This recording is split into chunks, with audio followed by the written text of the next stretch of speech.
வணக்கம் நேயர்களே, உள்ளது உள்ளபடி நிகழ்ச்சியை வழங்குவதற்காக ஆண்ட்ரூஸ்.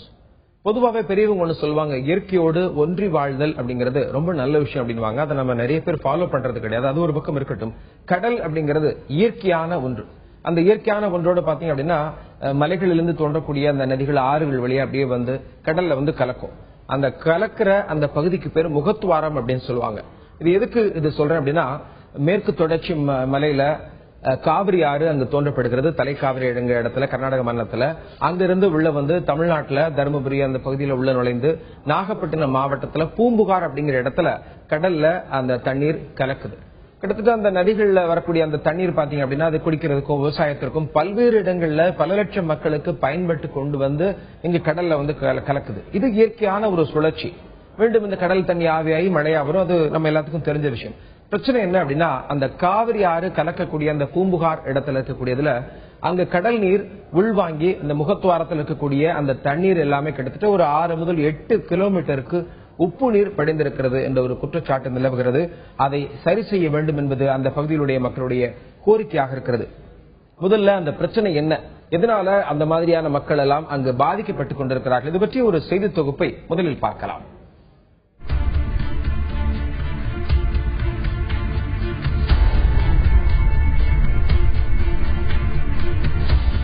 மேற்கு தொடர்ச்சி மலைப்பகுதியில் தலைக்காவேரியில் தோன்றும் காவிரி ஆறு தமிழ்நாட்டில் நாகப்பட்டினம் மாவட்டத்தில் உள்ள பூம்புகாரில் கலக்கிறது.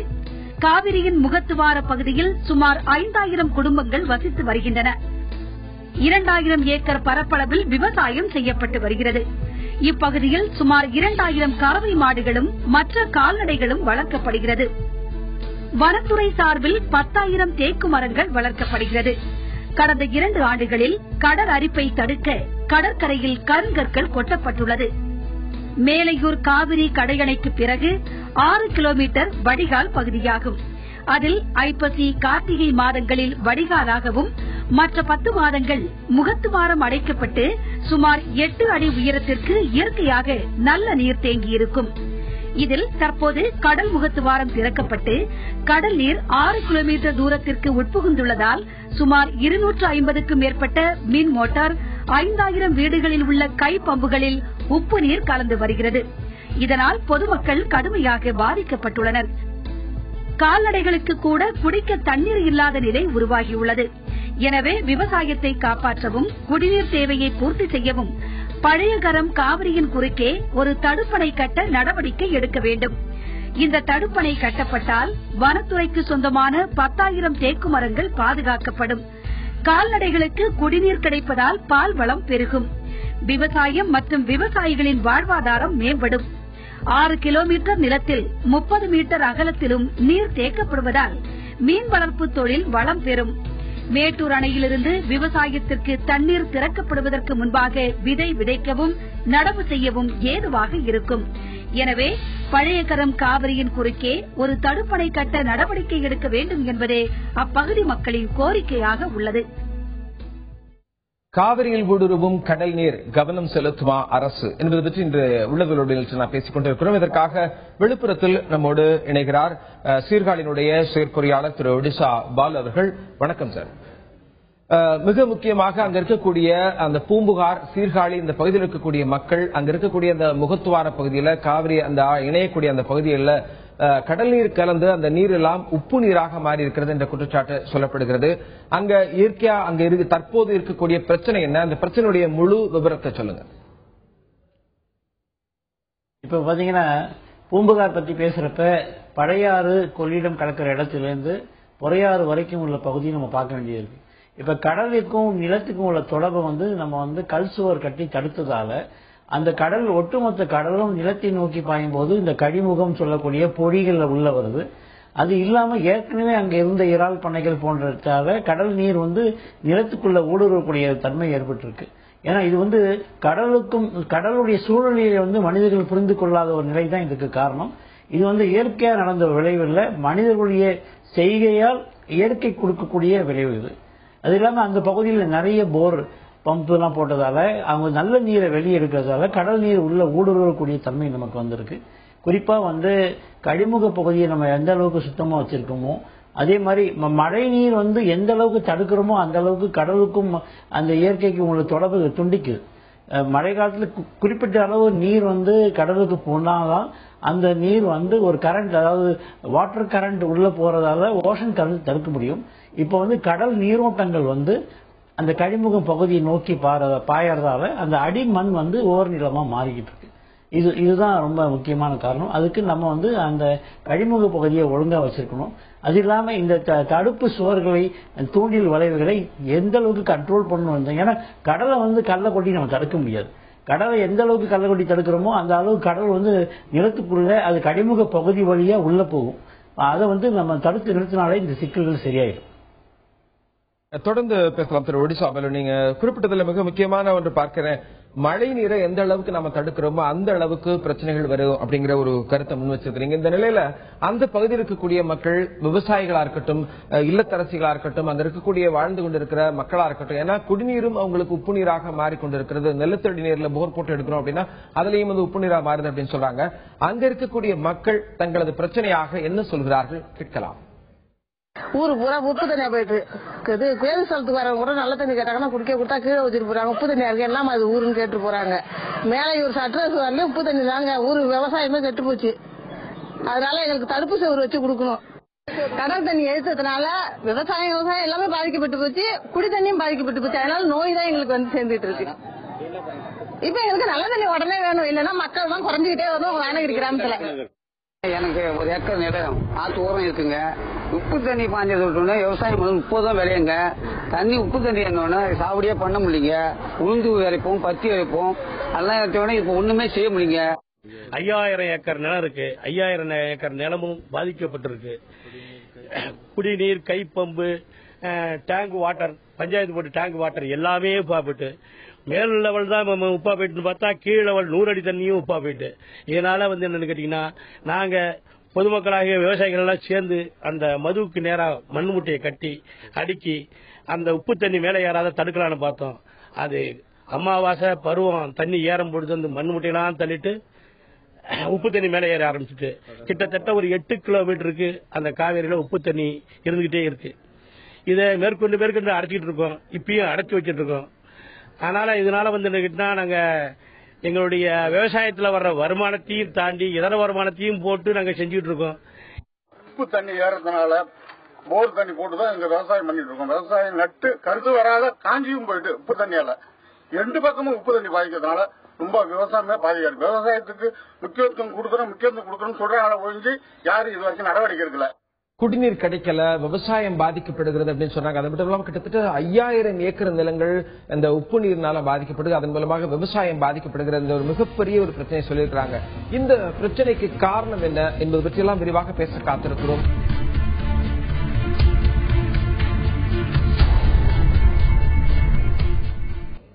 காவிரி ஆற்றை பொறுத்த வரைக்கும் 800 கிலோமீட்டர் நீளம் கொண்ட அந்த காவிரி ஆறு, இந்த காவிரி ஆற்றுல இலக்கியத்துல பொன்னி ஆறு அப்படின்னு சொல்லிக்கிறாங்க. ஏன்னா அந்த காவிரி ஆற்றினுடைய இரு கரைகள்ல பாத்தீங்கன்னா அந்த ஆற்று மணல் பாத்தீங்கன்னா பொன் துகள்கள், தங்க துகள்கள் இருந்ததா இலக்கியத்துல சொல்லப்பட்டிருக்கு. எதுக்கு சொல்லனா, அப்படிப்பட்ட வளம் வாய்ந்த அந்த காவிரி ஆற்றுல இருமருங்கில் இருக்கக்கூடிய அந்த பல லட்சம் மக்கள் பயன்பெற்றுக் கொண்டிருக்கிறாங்க. இந்த காவிரி ஆறு வந்து சேரக்கூடிய அந்த பூம்புகார், சீர்காழி இந்த பகுதியில் இருக்கக்கூடிய விவசாயிகளும் சரி, அது மட்டும் இல்லாம அங்க விவசாய நிலங்களும் சரி, கால்நடைகள், அங்க இருக்கக்கூடிய மக்கள் குடிநீருக்கு அவதிப்பட்டுக் கொண்டிருக்கிறார்கள். காரணம், அந்த முகத்துவாரத்தில் இருக்கக்கூடிய கிட்டத்தட்ட ஒரு 6 முதல் 8 கிலோமீட்டருக்கு கடல் நீர் உட்புகுந்து அந்த நன்னீர் வந்து பாத்தீங்க அப்படின்னா உப்பு நீராக மாறிக்கொண்டிருக்கிறது. இது பற்றி நாம் பேசிக் கொண்டிருக்கிறோம். விழுப்புரத்திலிருந்து இந்த நிகழ்ச்சிக்காக இணைந்திருக்கிறார் சீர்காழியை சேர்ந்த செயற்பொழியாளர் திரு ஒடிசா பாலு அவர்கள். இப்போ அங்க இருக்கிற மக்கள் எல்லாமே ஒரு மிக முக்கியமான பிரச்சனை சொன்னாங்க. வளர்ச்சி காரணமாக இந்த மாதிரியான ஒரு பணிகள் எல்லாம் தொடர்ந்து இருக்கு. ஏன்னா மக்கள் தொகை பெருகிட்டே இருக்கு அப்படிங்கறதா. சோ அவங்க சொன்ன பிரச்சனை எனக்கு ஒரு கேள்வி என்ன எழுந்திருக்கு அப்படின்னா, அங்க ஹார்பர் வர்றதுனால, அங்க தடுப்பணை கட்டப்பட்டதுனால, அங்க அதனால வந்து தண்ணீர் உள்ள போயிருக்கா, இல்ல தண்ணீர் வந்து உள்ள கலக்கிறதுக்கு மிக முக்கியமான காரணமாக என்ன காரணம் பார்க்கப்படுகிறது, அது பற்றி விவரங்கள் சொல்லுங்க. இப்ப பாத்தீங்கன்னா இந்த கடல் அலைகள் வந்து கரையை தொடும், அந்த சிஸ்டத்தை நம்ம வந்து உடைச்சிட்டோம். முழுக்க கடல்ல வந்து கல்லை கொட்டி அந்த ஒரு இயற்கையுடைய ஆற்றலை வந்து நம்ம கட்டுப்படுத்தி அந்த கடலை வந்து முழுக்க கழிமுக பகுதியில உள்ள வர மாதிரி பண்ணிட்டோம். இப்ப இதுல 2 தடவை இருக்கு. அந்த கடலுடைய கழிமுகங்களை ஒழுங்கு பண்ணி இந்த கல் தடுப்புகளை கொஞ்சம் எடுத்தா இந்த பிரச்சனைகள் குறையும். அதே சமயத்துல இப்ப இந்த சிக்கல்கள் வந்துட்டதால அந்த பகுதியில முருங்கை மரம் இதெல்லாம் உப்பு எடுக்கக்கூடியது. முருங்கை மரம், நெல்லிக்காய் மரம், தேத்தாங்கொட்டை மரம், சேமரம் அதோடைய வளர்ப்பும் அதே மாதிரி கழிமுக பகுதியில் நுண்ணுயிர்கள் பிளாங்க்டன் சொல்லக்கூடிய நுண்ணுயிர்கள் நம்ம வளர்த்தோம்னா இந்த கடல் நீர் நிலத்துக்குள்ள புகுந்து ஒவ்வொரு நிலமா மாறத வெகு விரைவில் நம்மளால தடுக்க முடியும். அது இல்லாம குறிப்பா நம்ம சதுப்பு நிலங்கள் கடலுடைய அதிக அளவு நீரை தாங்கக்கூடிய ஒரு தன்மையா இருந்தால இப்ப பிச்சாவரம் பகுதியில நம்ம நிலத்தை இழந்தாலையும் அதே மாதிரி பழையாறு பகுதியுடைய நிலத்தை இழந்தாலும் தொடர்ந்து வரக்கூடிய வளர்ச்சிக்கான திட்டங்கள் அதனால ஏற்படைய துறைமுகங்கள் அது இயற்கையை மாற்றம் பண்றதால இயற்கையுடைய விளைவுகளை அங்க இருக்கக்கூடிய மக்கள் இப்ப அனுபவிச்சுட்டு வராங்க. இப்ப இந்த சிக்கல்களை ஒரு கழிமுக மேலாண்மை திட்டத்தையும் கழிமுக பகுதியில இயற்கை அதாவது ஒவ்வொரு நீரை எடுக்கக்கூடிய மரங்களையும் செடிகளையும் வளர்ப்பதன் மூலமாக இந்த செயலை நாம் கட்டுப்படுத்தலாம். கழிமுக மேலாண்மை மூலமாக இந்த செயலை கட்டுப்படுத்தலாம் என்ற ஒரு கருத்தை பதிவு செஞ்சிருக்கிறாங்க. ஆனா வளர்ச்சி அப்படின்னு சொல்லுவது மக்களுக்காக தான் செய்யப்படக்கூடிய வளர்ச்சி. இப்ப துறைமுகம்ங்கிறது அதன் மூலமாக பல்வேறு விதமான பலன்கள் இருக்கு அப்படின்னு பார்த்தாலும் கூட அதனால இந்த மாதிரியான சின்ன சின்ன பிரச்சனைகளும் இருக்கிறது. கிட்டத்தட்ட 5000 குடும்பங்கள் அதை தாண்டி இருக்கக்கூடிய மக்களும் பாதிக்கப்பட்டுக் கொண்டிருக்கிற ஒரு நிலை ஏற்பட்டிருக்கிறது என்ற ஒரு கருத்தை முன் வச்சிருக்கிறாங்க. இந்த நிலையில அந்த பகுதியில் இருக்கக்கூடிய இல்லத்தரசிகள் அதாவது அந்த பகுதியில் வாழ்ந்து கொண்டிருக்கிறவர்கள் விவசாயிகளா இருக்கட்டும் இல்லத்தரசிகளா இருக்கட்டும் அவங்க இந்த பிரச்சனை குறித்து என்ன சொல்றாங்க அப்படிங்கறத நாம இப்ப கேட்கலாம். யாரு வந்தாலும் இது ஏன் இது மாதிரி தண்ணி இருக்க வேண்டியது உங்களுக்கு ஊர்ல ஒருத்தரும் கேட்கலையா விவசாயம் என்ன பாதிக்குதுன்னு கேட்கலையான்னு கேட்கறாங்க. நாங்க என்ன செய்யறது இந்த தண்ணியை குடிச்சிட்டு இந்த ஆடு மாடுவோம் குடிக்கிற தண்ணியை ஆழ்வாள் சேர்த்து போகுது வெயில்ல. துறைமுகம் கட்டப்பட்ட நடைபெறனால அந்த உப்பு தண்ணி மேல ஏறி இந்த காவேரி மது வந்தாலும் தண்ணி கரைச்சி வரைக்கும் சட்டரசு வரைக்கும் ஏறிடுது. அதனால கிட்டத்தட்ட ஒரு 15-20 கிராமம் இதனால பாதிக்கப்படுது. ஏற்கனவே அரசுக்கு பல முறை கோரிக்கை வச்சோம், அவங்க ஒன்னும் செய்யவே இல்லை. இப்ப நாங்க விவசாயிகளா சேர்ந்துதான் இந்த மண்ணு முட்டையை போட்டிருக்கிறோம். ஹார்பர் அமைக்கிறதுனால அந்த கல்லுக்காக 2 பக்கம் தோண்டிட்டாங்க கல்லு போடுறதுக்கு. அதனால தண்ணி தடுக்கவே முடியல. இந்த தண்ணி அதுக்கு முன்னாடி எல்லாம் முகத்துவாரம் அடைச்சு கிடக்கும். அதனால உப்பு தண்ணி ஏறாம இருந்து இப்ப முகத்துவாரம் அடைக்கிறதே கிடையாது. நேரா தண்ணி காவேரி கடையணை வரைக்கும் வருது. ஒவ்வொரு வருஷமும் அங்க கடையணை வரைக்கும் உப்பு தண்ணி தான் இருக்கும். இப்ப இந்த வருஷம் நான் ஒரு உப்பு தண்ணி வந்ததை திரும்ப அடைச்சு போட்டு வச்சிருக்கோம். இப்ப பார்த்தோம்னா எல்லா கேன் வாட்டர் இந்த சைடு ஓடிட்டு இருக்கு. கேன் வாட்டர் தான் வாங்கி குடிக்கிற லெவலுக்கு விடுச்சு.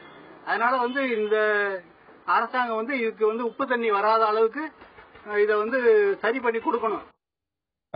இந்த நிலையில அங்க இருக்கக்கூடிய விவசாயிகளும் இல்லத்தரசிகளும் என்ன சொல்றாங்க அப்படின்னா அந்த ஊர்ல பொண்ணே கொடுக்கல அப்படிங்கிற லெவலுக்கு எல்லாம் வருத்தப்படக்கூடிய ஒரு சூழல் இருக்கு அப்படிங்கிற சொல்றாங்க. காரணம் அங்க நல்ல தண்ணியே இல்ல. ஊர்ல வெளியூர் யாராவது வந்தாங்க அப்படின்னா குடிக்கிற தண்ணி கேட்டா நல்ல தண்ணியே இல்ல உப்பு தண்ணியா இருக்கு அப்படின்னு சொல்லி இந்த ஊர்ல எப்படி வாழ்றீங்க அப்படின்னு கேட்டு போறாங்கிறத வருத்தத்தோட பதிவு செஞ்சிருந்தாங்க. இந்த நிலையில திரு ஒடிசா பாலுட்ட நான் கேட்க நினைக்கிறேன். அதாவது வளர்ச்சி அப்படிங்கிறது மிக முக்கியமான ஒன்று. ஏன்னா மக்கள் தொகை பெருகிக் கொண்டே இருக்கிறது. அவர்களுக்கு ஏற்ற ஒரு வளர்ச்சியை கொடுக்கணும். வளர்ச்சி திட்டங்கள் புதிதாக வந்து கொண்டே இருக்கும். அப்படிப்பட்ட திட்டங்கள் மூலமாக இது போன்ற ஒரு பிரச்சனைகள் வராமல் தடுக்கிறதுக்கு என்ன மாதிரியான முயற்சிகள் மேற்கொள்ள நினைக்கிறீங்க? தென்மேற்கு பருவக்காற்று வடகிழக்கு பருவக்காற்று இதுதான் தமிழக கடற்கரை மக்களை ஒரு நல்ல நிலைக்கு கொண்டு வருவது. எப்பயுமே நன்னீருக்கு மழைகள் அவசியம். இப்ப நம்ம காடு வளர்க்கிற திட்டத்தை விட்டுட்டோம். இந்த கவனத்தை நமது மேற்கு தொடர்ச்சி மலை கிழக்கு தொடர்ச்சி மலையில கவனம் செலுத்தி கடற்கரையில கடலுடைய அந்த ஒருங்கிணைத்த ஒரு கழிமுகத்துக்கு வர்றதை தடுக்கணும்னா சில செயல் திட்டங்கள் அடுத்த 6 மாதங்கள் அங்கு சில மரம் வளர்ப்பு செடி வளர்ப்பு பிளாங்டன் வளர்ப்பு போன்ற செயல்களை இந்த சிக்கலை முழுமையா தீர்க்க முடியும். இதுக்கு மினரல் வாட்டர் குடிக்கிறது மட்டுமே தீர்வு கிடையாது. இதுக்கு அந்த மக்களுடைய கெப்பாசிட்டி பில்டிங் அந்த மக்களுடைய ஒரு எல்லாரும் சேர்ந்து வேலை செய்ய இது அரசு தான் செய்யணும் இல்லை மக்களே ஊர் கூடி இதுக்கான திட்டங்களை வகுக்கலாம். எங்களை போன்ற இந்த துறையில் இருப்பவர்கள் நிச்சயமா உங்களுக்கு நான் உதவி செய்யும். தொடர்ந்து பேசலாம் திரு ஒடிசா பாலு. இந்த நிலையில நீங்க குறிப்பிட்டதிலிருந்து மிக முக்கியமான ஒன்று எடுத்துக்கிறேன். இயற்கையாக இருக்கக்கூடிய விஷயத்தை இயற்கையால தான் சரி செய்ய முடியும் அப்படிங்கிற ஒரு கருத்தை நான் பாக்குறேன். நான் ஏன்னா மரங்கள் எல்லாம் நடணும் அப்படிங்கிற ஒரு விஷயத்தை நீங்க சொன்னது மூலமா இப்போ அந்த பகுதியில் இருக்கக்கூடிய செய்தியாளர் கோவிந்தராஜ் அவர் என்ன சொல்றாரு, அங்க இருக்கக்கூடிய உண்மையான பிரச்சனை என்ன, அங்க மக்கள் என்ன மாதிரியான சிக்கல்கள் பிரச்சனைகளில் மூழ்கி இருக்கிறார்கள் அவர் சொல்றார் கேட்கலாம். கடந்த 10 ஆண்டுகளாக மாவட்ட ஆட்சியர், சட்டமன்ற உறுப்பினர், அமைச்சர் மற்றும் பாராளுமன்ற உறுப்பினர் அவர்களுக்கு பல்வேறு முறை இப்பகுதி விவசாயிகள் கோரிக்கை விடுத்தும் அரசு செவி சாய்க்கவில்லை. அது மட்டும் இல்லாமல் இந்த கடல் நீரானது உட்புகுந்து விளைநிலங்களில் புகுந்தால் விவசாயம் பாதிக்கப்பட்டுள்ளதாகவும் கால்நடைகள் தண்ணி கொடுக்க முடியாமல் ஒரு அவலநிலை ஏற்பட்டுள்ளது. அது மட்டுமில்லாமல் அரசுக்கு பல முறை கோரிக்கை விடுத்தும் செவி சாய்க்காததால் இப்பகுதி விவசாயிகளே ஒன்று சேர்ந்து கிட்டத்தட்ட 1 லட்சம் ரூபாய் வரை பணம் நிதி திரட்டி அந்த மண் பகுதியில் சாக்குகளில் மண் போட்டு தடுப்பணை கட்டி வருகின்றனர். அது மட்டுமல்லாமல் இந்த இடத்தில் நிரந்தரமாக தடுப்பணை கட்ட அரசு ஆவணம் செய்ய வேண்டும் என்பது இந்த பகுதி மக்களின் எதிர்பார்ப்பாக உள்ளது. நம்ம செய்தியாளர் கோவிந்தராஜ் சொன்னதுல இருந்து ஒரு 2 விஷயம், ஒரு நல்ல விஷயம், ஒரு கெட்ட விஷயம். ஒரு நல்ல விஷயம் அப்படின்னு பார்த்தோம்னா, ஊர் மக்கள் எல்லாம் கூடி சேர்ந்து அவங்களே 1 லட்சம் ரூபாய்க்கு மேல நிதி திரட்டி அந்த பிரச்சனைக்கு ஒரு தீர்வு காணுவதற்கு, அதாவது தற்காலிக தீர்வு காணுவதற்கு உண்டான முயற்சி மேற்கொண்டிருக்கிறாங்க. இன்னொரு கெட்ட விஷயம் என்ன அப்படின்னா, பல்வேறு விதமான அதிகாரிகள்கிட்ட அது பற்றி புகார் தெரிவித்தும் ஆனா அவங்க உரிய நடவடிக்கை இன்னும் எடுக்கல, அதை பற்றி பேச்சுவார்த்தை நடத்துறாங்களா அப்படிங்கறது கூட தெரியல அப்படிங்கிற ஒரு நிலை ஏற்பட்டிருக்கிறது. இது பற்றி இன்னும் விவாதிக்க காத்திருக்கிறோம்.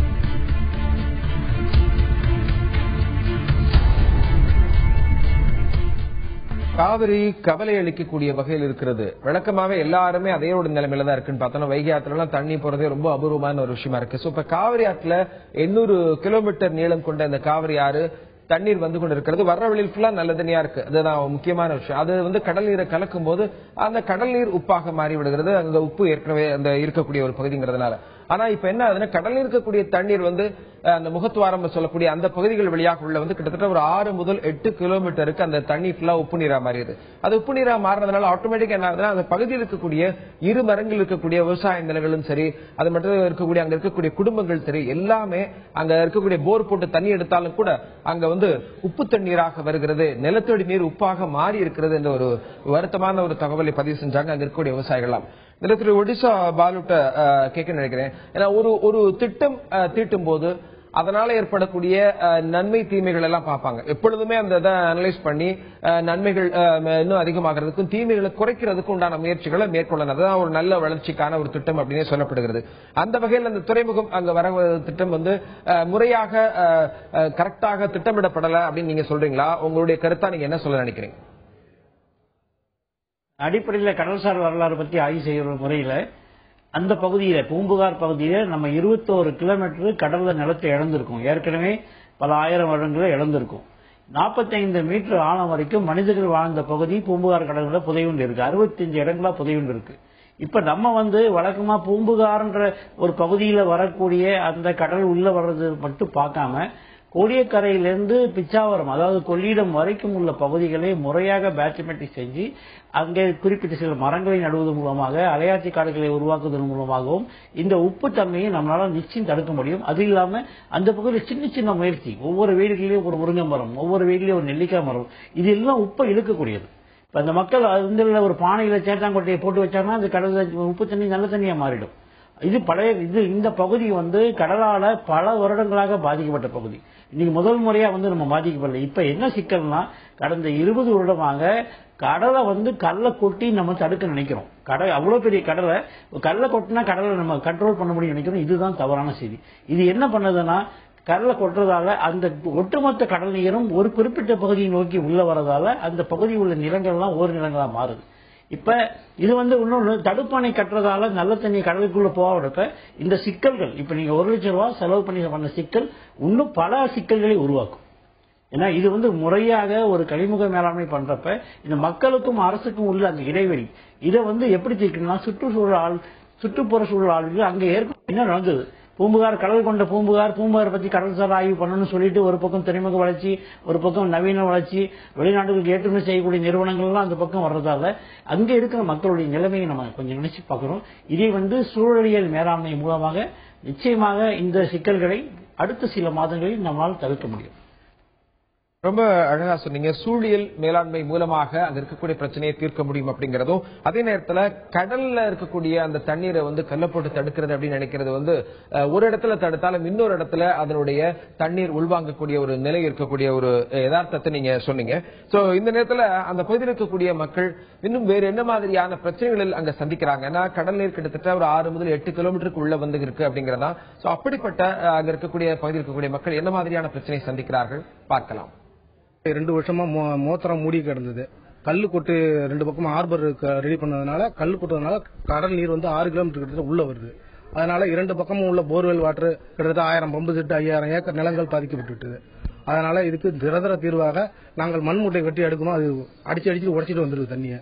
இதுக்கு நிரந்தர தீர்வு ஒரு தடுப்பணை கட்டி கொடுக்குமாறு மாவட்ட ஆட்சியர்களுக்கு மனு கொடுக்க வந்திருக்கோம். 3 பஞ்சாயத்துக்கு உள்ள குடிநீர் இப்ப மாறிக்கிட்டே இருக்கு. இன்னும் இது நிலைமை நீடிச்சுன்னா கம்ப்ளீட் இருக்கிற மோட்டார் பூராவும் குடிநீர் பூராவும் பாழாயிடும்.